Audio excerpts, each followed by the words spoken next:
Beloved, let us enter this moment with a sense of stillness, for it is only in stillness that the truth can be heard, not the truth of the world, not the truth of the human mind, but the truth that whispers beneath all appearances. And it is to this deeper truth that you have been called. There comes a time in the life of every earnest seeker when something within begins to stir. You cannot explain it, you did not choose it, and yet it rises. A quiet dissatisfaction appears not as complaint, but as a knowing that the life you have lived, the identity you have carried, the concerns that once held your attention are no longer enough. They no longer satisfy. They no longer fit. And when that moment comes, there is often a sense of aloneness, not because the world has abandoned you, but because you are leaving behind a world that no longer speaks to your soul. You see, the world of the personal self, its fears, its ambitions, its anxieties, its noise, has been the atmosphere in which you walked for many years. You breathed it, you accepted it, you believed it, and then, one day, without knowing why or how, the veil begins to thin. You begin to sense that there is something deeper at the center of your being, something more real than the person you thought yourself to be. And in that holy transition, you may feel alone. But hear this carefully. The loneliness you feel is not a sign of abandonment. It is the sign of awakening. It is the outer evidence that the inner light is beginning to dawn. It is the moment when the personal sense, losing its hold, cries out in fear and calls that fear loneliness. But the one who is awakening in you, the eye of your being, knows no such thing as loneliness. Loneliness belongs only to the false belief that you are a separate, isolated, limited creature moving through a world of other separate creatures. And as that belief dissolves, it leaves behind a temporary shadow, a hollow space where the old identity used to sit. Many have mistaken this hollow space for emptiness. Many have tried to fill it again with activity, relationship, distraction, or noise. But if you will allow that space to remain unfilled even for a moment, you will discover that what appears as loneliness is in truth the clearing of consciousness, preparing for the revelation of the presence. You are not being isolated. You are being invited away from the crowded marketplace of human thought, invited away from the world's fears and opinions, invited into a deeper chamber within your own being, where the still small voice can be heard. When Jesus went into the wilderness, he was not escaping the world. He was entering the silence, in which the presence can reveal itself. And when you find yourself in what feels like wilderness, when familiarity drops away, when the old support collapses, when you feel that no one fully understands what is happening in you, know that you are in the very same sacred territory. For every spiritual birth requires a period of separation. Every revelation requires a silence preceding it. Every awakening emerges from a solitary stillness in which the soul turns inward and says, "Speak, Lord, for thy servant heareth." When the world no longer satisfies, it is not because something is wrong with the world. It is because something true is waking within you, and truth can never again be satisfied with shadows. So do not fear this sense of aloneness. Do not rush to escape it. Do not try to fill it with noise or company or constant movement. Be still with it, for this aloneness is not a void. It is the beginning of union. It is the doorway through which the infinite enters your awareness. And soon you will see this loneliness will reveal itself as the birthplace of communion. communion with the eternal presence that has always lived within you, though you had not yet turned inward to recognize it. Let us move gently into this deeper understanding, for what appears as loneliness is only the first flicker of spiritual vision, the first light of dawn on the path that leads from personal sense to Christ consciousness. Beloved, let us continue in the same stillness, for truth cannot be heard by the restless mind. It must be received in the quiet of the heart. There is a phrase often spoken in mystical language, the chosen ones. But understand this, no one is chosen above another. No one is singled out for divine favor, nor marked by heaven with privilege. God plays no favorites, for God is the same infinite presence expressing as the life of every being. So what, then, does it mean to be chosen? It means simply this: you have responded. You have responded to a call that many have felt but few have recognized. A call that does not come in thunder or vision, but in a subtle dissatisfaction, a quiet longing, a restlessness that no human accomplishment can soothe. You have responded to a whisper that said, there is more than this. There is deeper truth. There is a life behind your life, and it is calling you home. You did not choose the path. The path chose you the moment you listened. And once you listen, once you permit that inner pull to draw you inward, life cannot continue as it was. People who once felt close may no longer understand you. Interests you once shared with others may lose their flavor. The world that once seemed solid and appealing may begin to fade like a dream upon waking. This is not because the world has rejected you.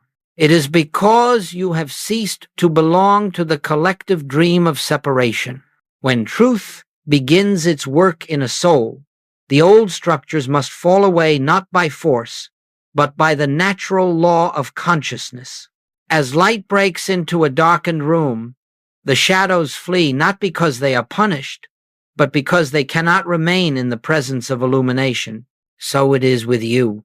You have been touched by an inner light, not of your making, not of your intellect, not of your will, and because of that light, you can no longer live as one who is blind. You cannot cling to the old patterns, the old fears, the old beliefs, the old conversations, the old identity.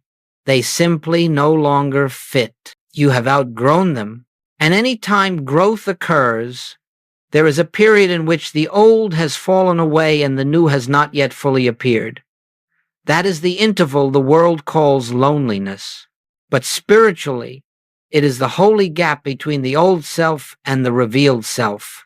You see, those on the spiritual path do not walk alone because they are rejected. They walk alone because they cannot walk where they once walked. They cannot walk in fear when they have glimpsed the presence. They cannot walk in judgment when they have tasted compassion. They cannot walk in limitation when they have felt the thrill of infinity stirring within. They cannot walk in superficiality when the heart has awakened to reverence. The chosen ones walk alone because they are being led gently, lovingly into the chamber of the soul where only the presence may guide them. The world, with its noise and speed and chatter, cannot accompany you into this inner sanctuary.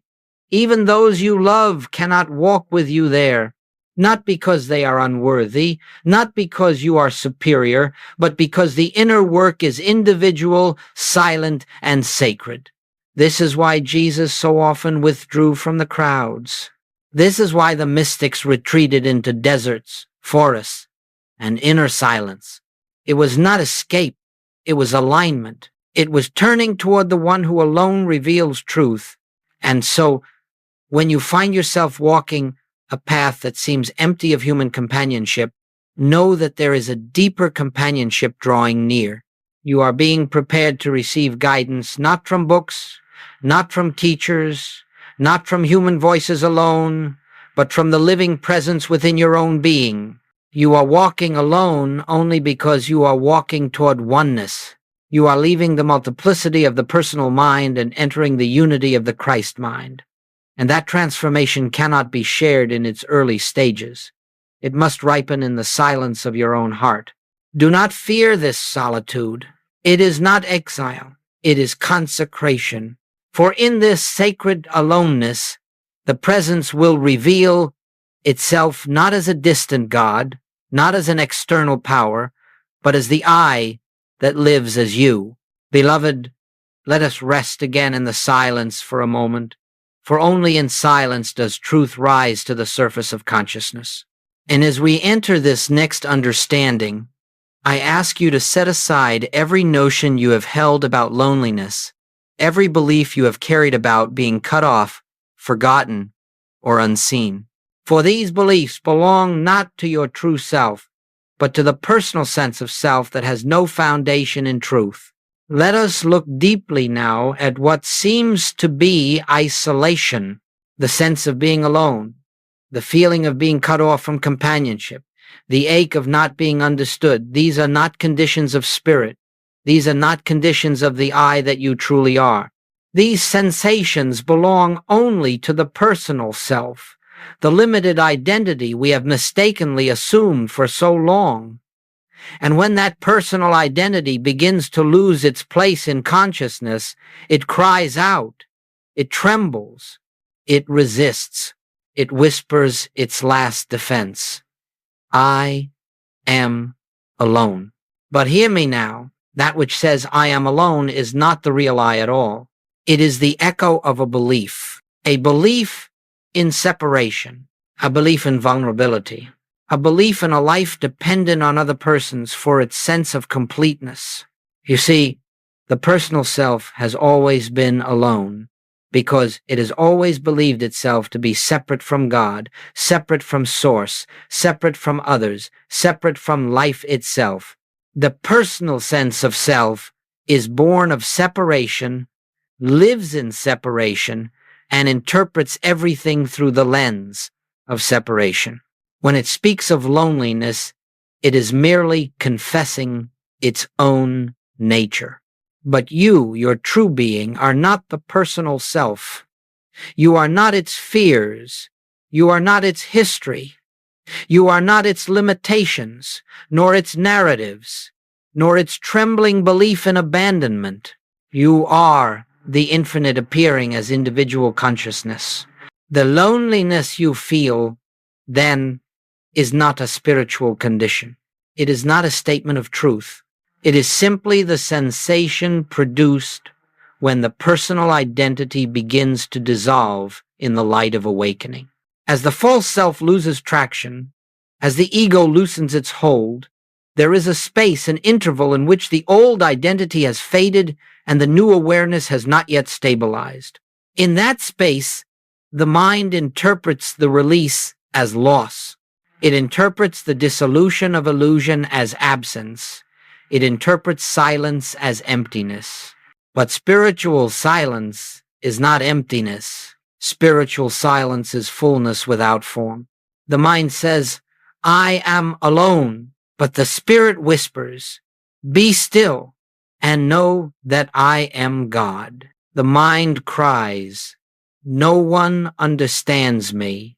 But the spirit answers, I in the midst of thee am mighty. The mind fears, I am losing everything familiar. But the spirit reveals, you are shedding only what was never you. Beloved, if you can see this clearly, if even for one moment you can recognize that the sense of isolation belongs only to the unreal identity, you will discover a freedom beyond anything the world can offer. There is no isolation in God. There is no separation in the I am. There is no aloneness in the infinite presence that constitutes your being. When you touch even lightly the realization that you are not a personality seeking God, but God expressing as your individuality, the illusion of isolation begins to dissolve of its own accord, not through effort, not through self-analysis, not through trying to attract companionship, but through the simple recognition of truth. For what is there to be alone when infinity is your identity? How can you be abandoned when omnipresence is the essence of your being? How can you be isolated when God is the life, the breath, the awareness functioning as you? Loneliness has no reality in the Christ. Isolation has no place in the presence. The sense of being alone is nothing more than a passing shadow cast by a self that is disappearing. Do not cling to the shadow. Let it pass. For as it passes, something wondrous begins to dawn. A sense of inner companionship, not dependent on persons, not dependent on circumstances, not dependent on the world at all. This companionship is not metaphorical. It is not imagined. It is not symbolic. It is the living presence revealing itself within your own consciousness. And when that revelation comes, even if softly, even if briefly, you will know beyond any human doubt that you have never been, nor could ever be, alone. Let us move now into a deeper recognition, beloved. We have seen that loneliness belongs only to the personal sense of self. But let us open our awareness to what replaces that sense when it dissolves. For the moment the false falls away, the true begins to shine forth. And what shines forth is not merely comfort, nor confidence, nor emotional reassurance, but something infinitely greater, the living companionship of the I Am. This companionship is not something you acquire. It is not something you earn. It is not something you summon. It is the very nature of your being. You are not a solitary creature trying to reach a distant God. You are not an isolated identity calling out into the void for a presence that seems to remain silent. You are the place where the infinite expresses. You are, in truth, the very avenue through which the I Am reveals itself. Goldsmith often said, "The presence goes before you, walks beside you, and stands behind you." But this is not figurative language. It is literal, though not literal to the senses, literal to spirit. For the presence that accompanies you does not come from outside. It arises from the depth of your own being. You may ask, how do I know this presence? You do not know it as you know objects. You do not know it as you know thoughts. You do not know it as you know emotions. You know it the way you know you are. You know it intuitively, silently, directly. The companionship of the I Am is the felt awareness of a life not your own yet utterly yours, a mind not your own yet functioning as you, a love not your own yet beating at the center of your heart. This presence is not an influence. It is not an energy. It is not a force moving upon you. It is yourself. And when the personal sense quiets, even for a moment, you begin to feel this inner companionship, not as a sensation, not as a mystical experience, but as a quiet certainty that you are upheld by something greater than yourself, something that is not separate from yourself. You may be sitting alone in a room, and yet the room feels full. You may be walking down a silent path, yet you feel accompanied.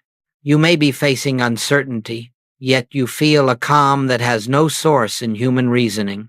This is the I Am revealing itself. It comes as stillness. It comes as peace. It comes as a gentle awareness that you are being carried. And it comes most clearly when you stop trying to find God. Goldsmith taught that the presence is discovered not through effort, but through awareness, not through struggle to reach God, but through the realization that God has never ceased to reach you. The moment you stop striving for spiritual experience, you open the door to the one who has been present all along.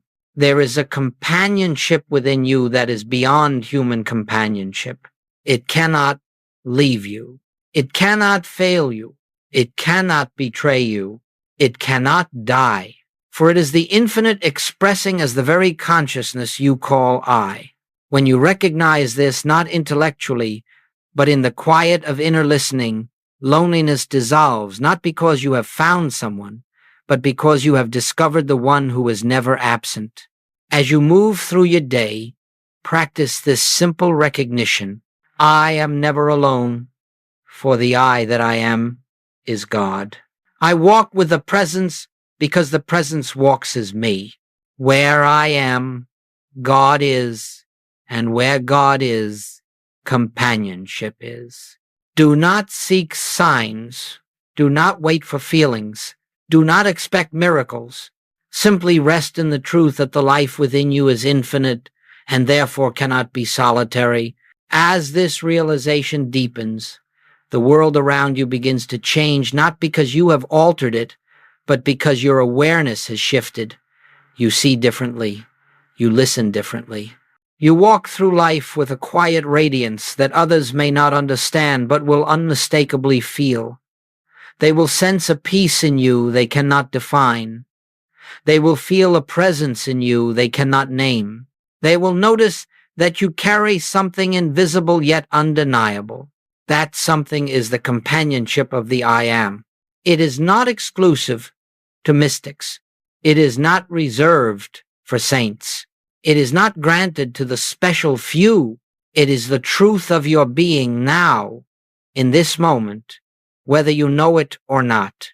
Your task is only to recognize it, to become aware of what already is, to let the false sense of isolation yield to the eternal fact of oneness. For in the light of that oneness, all loneliness disappears not by addition, but by revelation. You discover that companionship is not something you seek. Companionship is something you are. Beloved, as we continue this journey into the recognition of the I Am within, we must speak tenderly and honestly about something that touches every seeker's heart.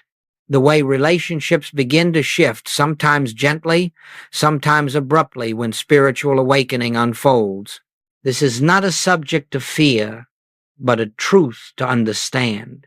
For without understanding, one might misinterpret these changes, thinking something has gone wrong, thinking that life is taking away companionship, or imagining that awakening must come at the cost of love. But hear me now, awakening never removes love.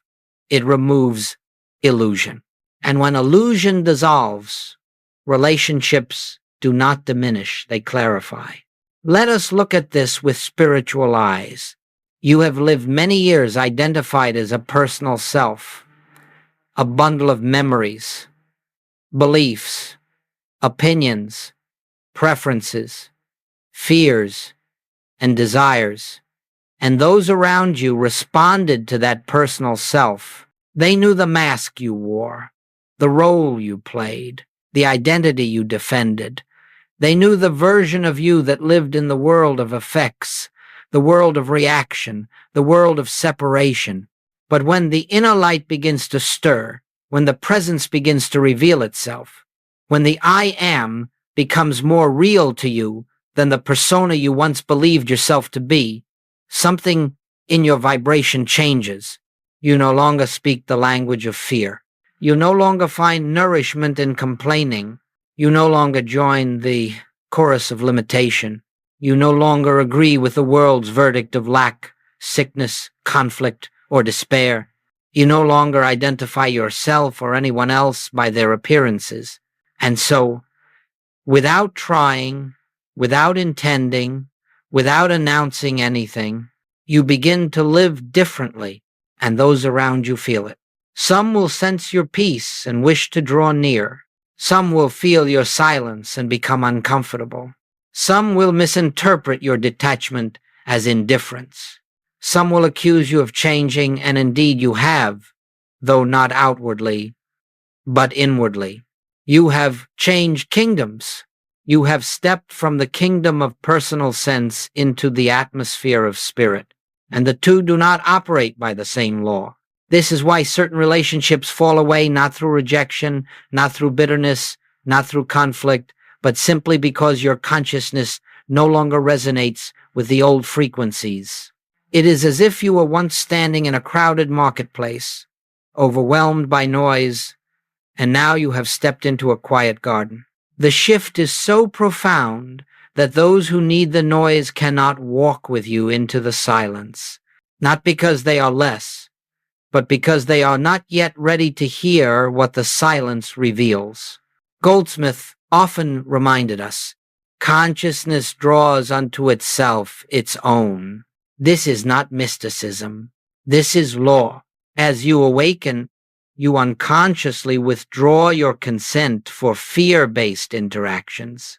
You lose interest in conversations driven by anxiety or anger. You cannot sustain relationships built upon mutual limitation. You cannot engage in patterns that deny the truth of your being. This withdrawal is not willful, it is natural. You are no longer nourished by what once fed the personal sense. You have tasted the presence, and everything less than that presence begins to fade of its own accord. Now hear this, beloved, you are not losing people.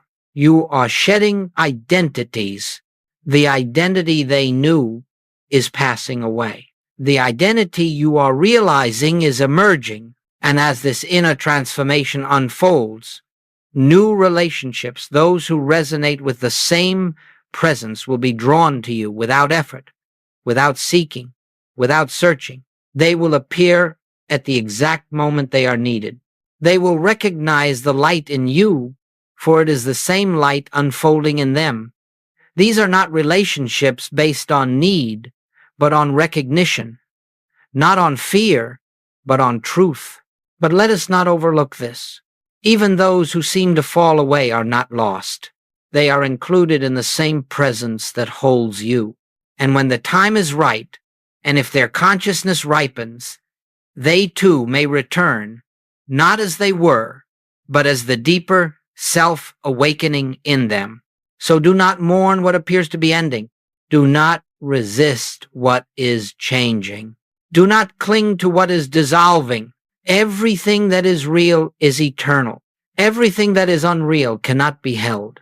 As you grow spiritually, relationships shift not to punish you, but to free you. Free you from the bonds of personal sense.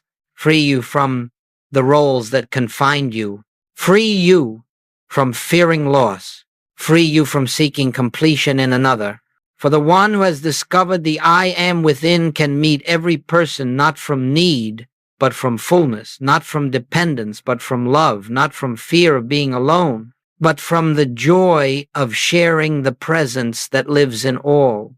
This is why relationships shift during awakening, not to diminish your life, but to prepare you to love in a new way, a way that flows from oneness rather than separation, a way that arises from spirit rather than personality, a way that reflects the Christ rather than the conditioned self. Beloved, now that we have understood the nature of loneliness and the shifting of relationships, let us enter the heart of this teaching, how loneliness itself becomes a doorway into mystical realization. If you will receive this truth now, with an open and listening heart, loneliness will never again appear as an enemy. For in spiritual life, nothing comes to harm you. Everything is a teacher. Everything is a passage. Everything is an invitation. Loneliness is not something to escape. It is something to observe, to stand within, and ultimately to transform. When the sense of personal companionship fades, when the old ways of relating dissolve, when you feel the emptiness that once frightened you stop, do not seek distraction. Do not run back into familiar patterns. Do not fill the silence with noise or movement. Pause. This pause is the foundation of Goldsmith's teaching. It is the doorway through which the presence becomes known. The moment loneliness arises, do not engage the story around it. Do not describe it to yourself. Do not argue with it. Do not analyze it. Simply ask, very quietly, who is the I that feels lonely? Do not rush to answer. Do not search for an insight. Do not try to change anything. Just hold the question in the stillness of your being. In that moment, a sacred separation occurs. Not a separation from others, but a separation from the false identity that claims loneliness. You will discover that the sense of loneliness belongs only to the personal self, the egoic self, the limited sense of me that has accompanied you through the dream of separation. It is not you who is lonely. It is the fading identity that feels itself slipping away. When you observe loneliness without identifying with it, loneliness begins to loosen its grip. It cannot survive observation. It cannot remain when the light of awareness falls upon it. It is like mist dissolving in sunlight. Now listen carefully. The dissolving of loneliness is not the goal. The recognition of the I am is the goal. Loneliness simply becomes the doorway. If you can learn, yes, learn to meet loneliness with stillness, with silence, with awareness, you will find that it transforms into something altogether different. It becomes a spaciousness, an inner clarity, a deep quiet that is not empty but full of presence. This is what the mystics meant when they spoke of the desert blooming. The desert is the absence of personal sense. The blooming is the revelation of the presence. When you pause in the midst of loneliness, you will begin to sense something subtle, something gentle, something that cannot be grasped by the intellect. You may feel a warmth behind the heart, or a softening around the mind, or a sense of being held without any external cause. This is not emotion. This is not imagination. This is not the mind comforting itself. This is the presence making itself known. And if you will continue to pause each time loneliness rises, each time fear arises, each time the personal sense trembles, you will begin to live in a new rhythm. The pause becomes a sanctuary. The silence becomes a companion. The stillness becomes a teacher.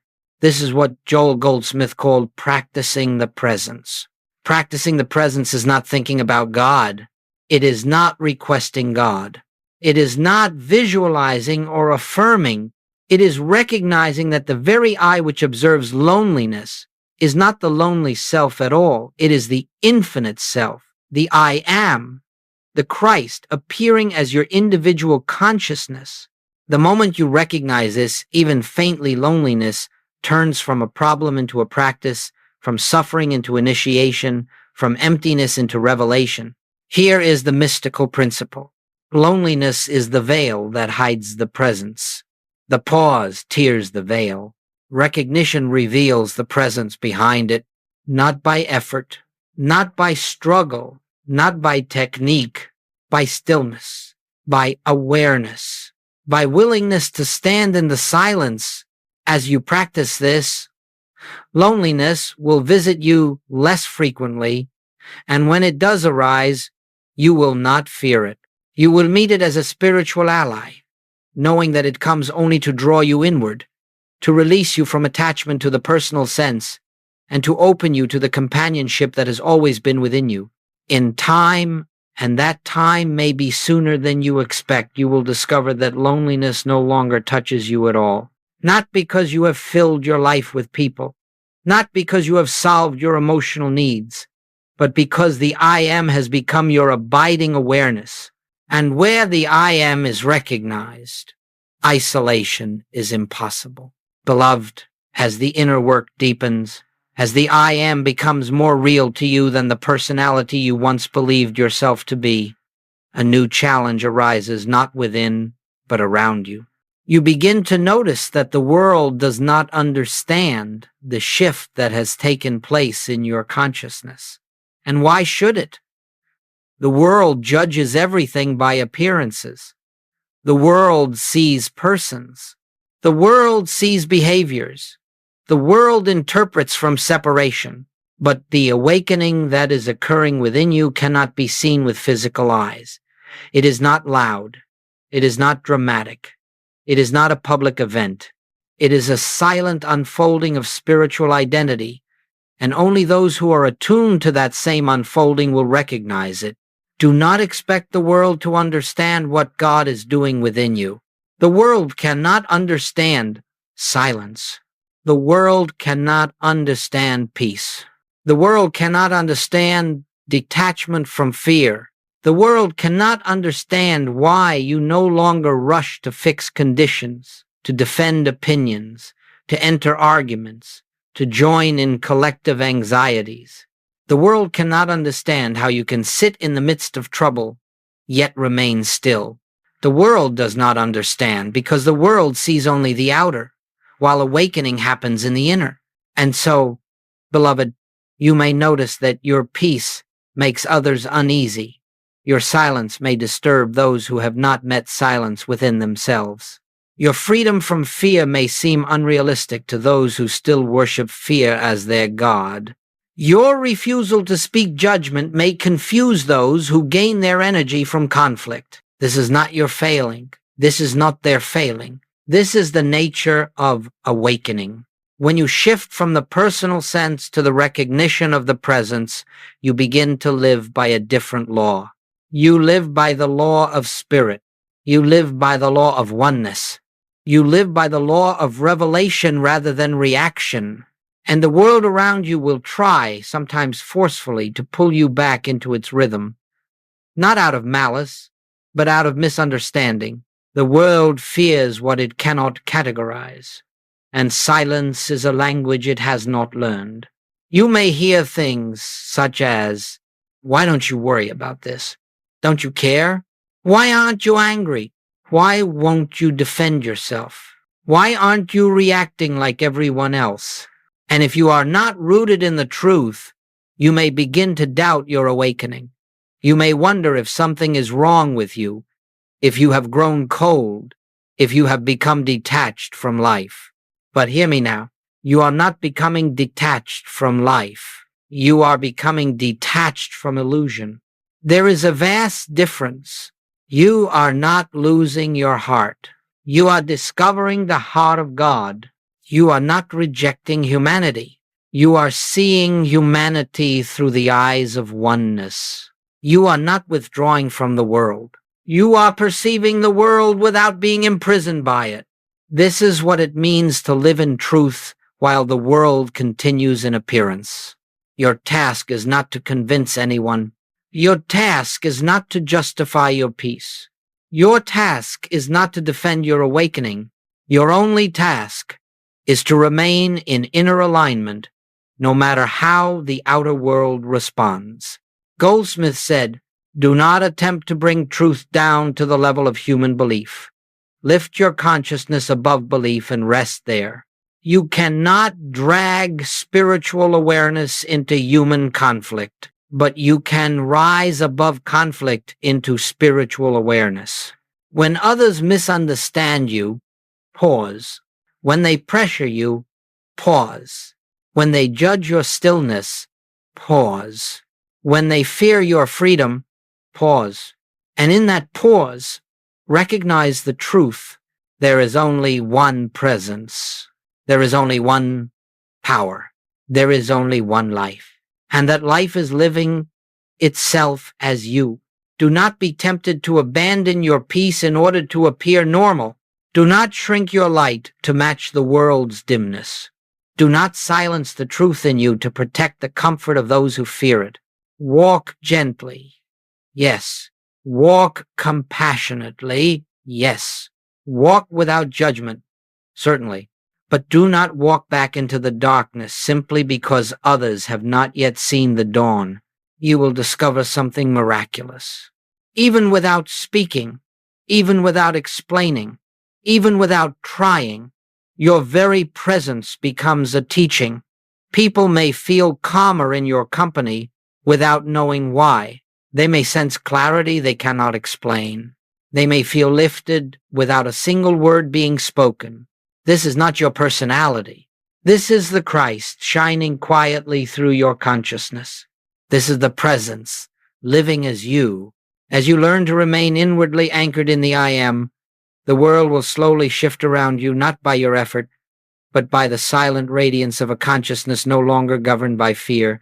You are not of this world's vibration anymore. You are in the world, but no longer bound to it. You are touched by a higher rhythm, a deeper harmony, a silent music the world has not yet learned to hear. And in time, without seeking, without striving, those who are ready will be drawn to you, not to the personality, but to the presence that shines through the personality.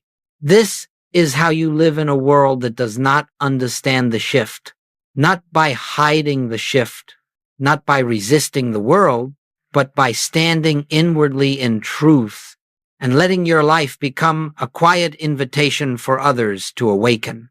Beloved, we have walked through the false sense of isolation, through the dissolving of old relationships, through the inner companionship of the I am, and through the challenge of living in a world that has not yet awakened.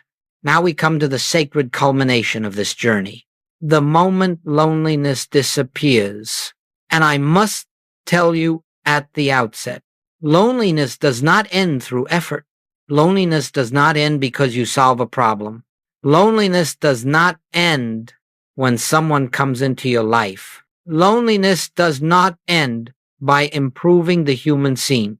No, beloved. Loneliness ends spontaneously the moment the personal sense of I yields to the divine I am. It ends not because something is added, but because something false is removed. Loneliness ends at the exact instant you realize, truly realize, not merely believe, that the presence within you is not a presence beside you, not a presence around you, but the very essence of yourself. When this dawns, even faintly, even momentarily, loneliness collapses like a shadow exposed to light.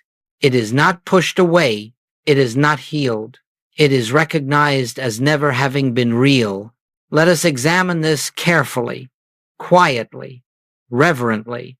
Loneliness belongs to the belief that you are a separate person living in a separate body, in a separate mind, in a separate world. Loneliness is the voice of the finite self crying out because it believes itself cut off from its source. But the moment the false sense is released, the moment the veil of personal identity begins to thin, you discover something extraordinary. You are not a person searching for God. You are God expressing as person. You are not a branch begging for the vine. You are the vine appearing as branch. You are not consciousness inside a body. You are the infinite showing forth in a form.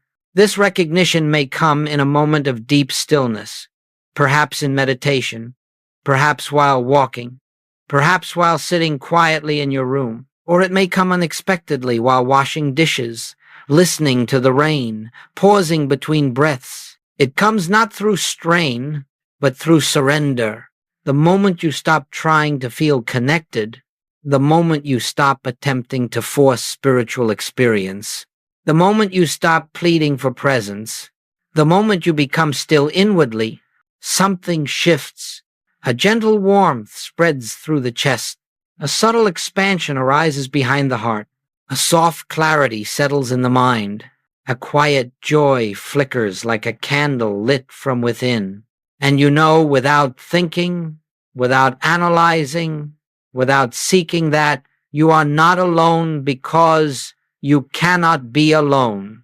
The I that you are is not capable of separation. In that moment, no one enters the room.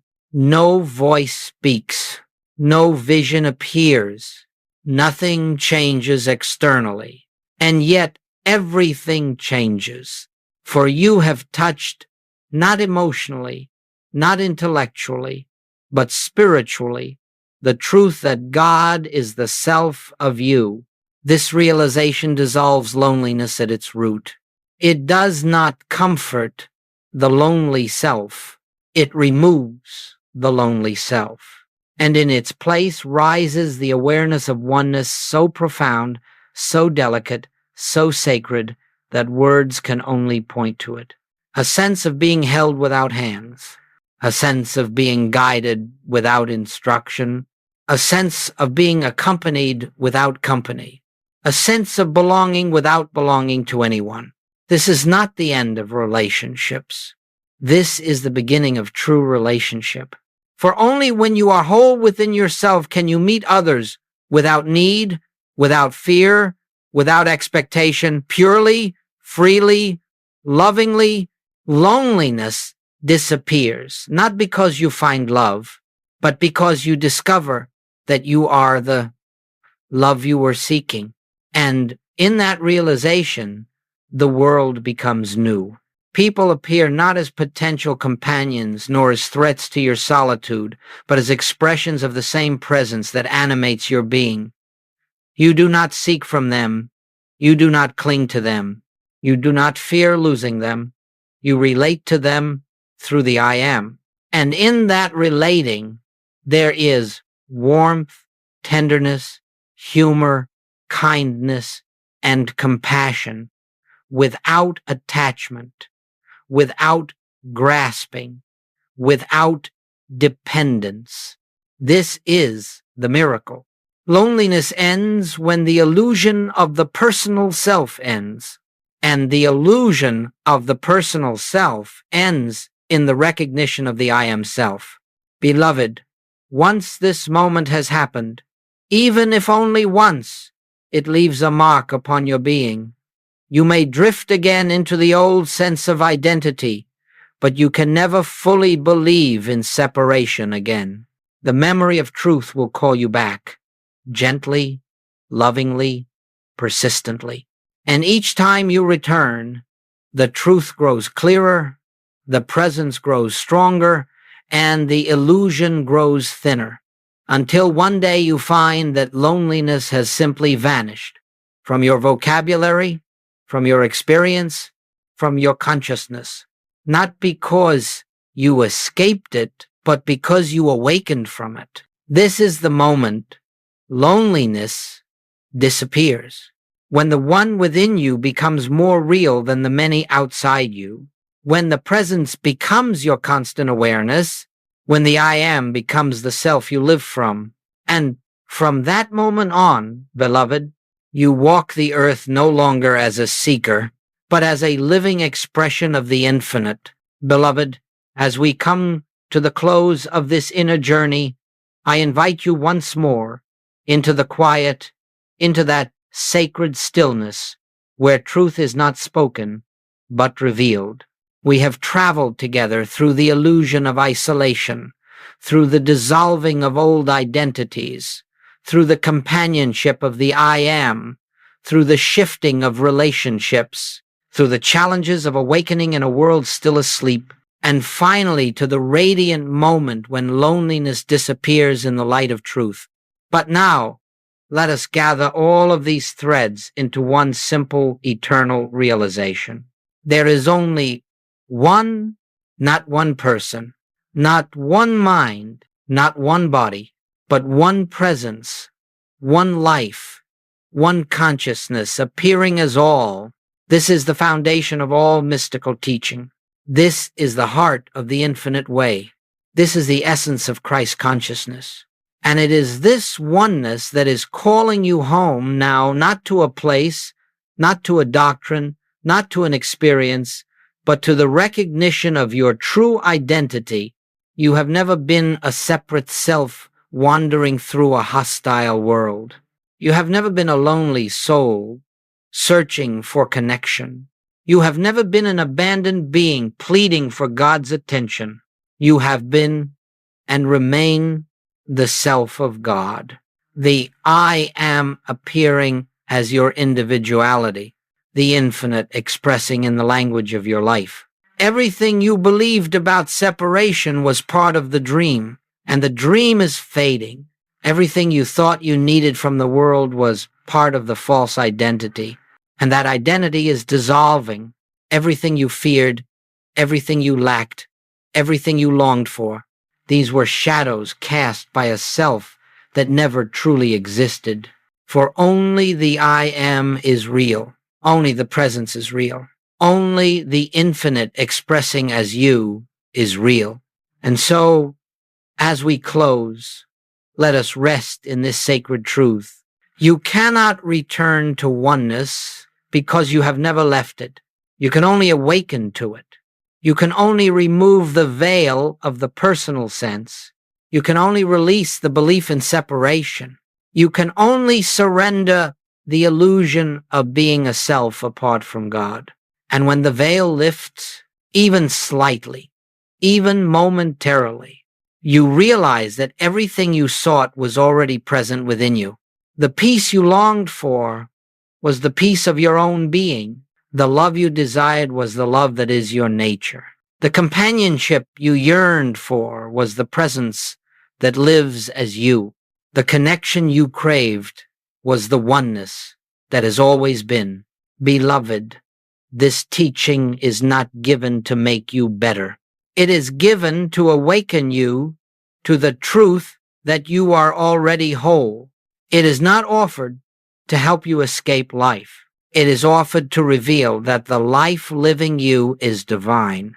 It is not intended to change your human story. It is intended to free you from identification with the story entirely. You walk now not as a seeker of truth, but as the expression of truth. You walk not as a lonely individual, but as the infinite showing forth in individual form. You walk not with a heart burdened by separation, but with a heart illumined by the presence that cannot leave you, for it is you. As you go forth from this teaching, remember, you do not travel alone. You never have, you never will. The I am goes with you because the I am is the you that goes. Rest in this truth. Walk gently. Remain inwardly still.